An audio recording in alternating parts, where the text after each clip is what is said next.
खेड तालुक्यातील लोटे परशुराम औद्योगिक वसाहतीमधील रासायनिक कंपन्यांमधून वायू गळती झाल्याने स्थानिकांना श्वसनाचा त्रास झालाय। या कंपनीमधून सल्फर डाय ऑक्साईड नामक वायू गळती झाल्याने ग्रामस्थांबरोबरच परिसरातील काही वनस्पती आणि झाडे देखील जळून नष्ट झाली आहेत। यामुळे संतप्त ग्रामस्थांनी थेट त्या कंपन्यांच्या प्रवेशद्वारावर धडक दिली। या ग्रामस्थांनी कंपनी प्रशासनाला जाबही विचारला।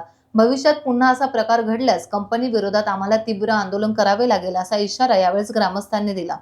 यावेळी लोटे गावचे सरपंच चंद्रकांत चाळके, चाळकेवाडीचे अध्यक्ष रोहित चाळके यांच्यासह शेकडो ग्रामस्थ उपस्थित होते। केमिकलचा हा 5 नंबर प्लांट आहे आणि त्या प्लांटमधून SO2 नावाचा गॅस पॉवर फेल्युअरमुळे बाहेर पडला असं त्यांच्या वरिष्ठ अधिकाऱ्यांकडून या ठिकाणी सांगण्यात आलेलं आहे।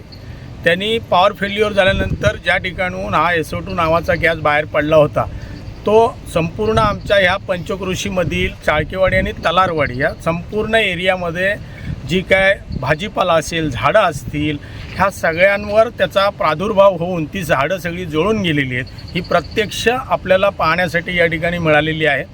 या ठिकाणी लोटे MIDCमध्ये 5 युनिट आहे, परंतु त्यांनी काम करत असताना अजूनही त्यांनी 5 फॅक्टरी केल्या तरीसुद्धा आमचं ग्रामस्थांचं त्यांना सहकार्य राहील, परंतु अनसेफ कंडिशनला त्यांनी अशा प्रकारचं काम करू नये। त्यांच्या फॅक्टरी नजीक हे जे काय 5 नंबरचं युनिट आहे त्या फॅक्टरी नजीक आमची चाळकेवाडी आणि तलारवाडी त्या ठिकाणी सर्व वस्ती आहे आणि त्या वस्तीचं भान ठेवून त्यांनी त्यांचा प्लांट चालवायला पाहिजे चांगल्या कंडिशनला, हे त्यांनी लक्षात घ्यायला पाहिजे। अशा प्रकारच्या वारंवार दुर्घटना त्यांच्या कंपनीमधून होत आहेत।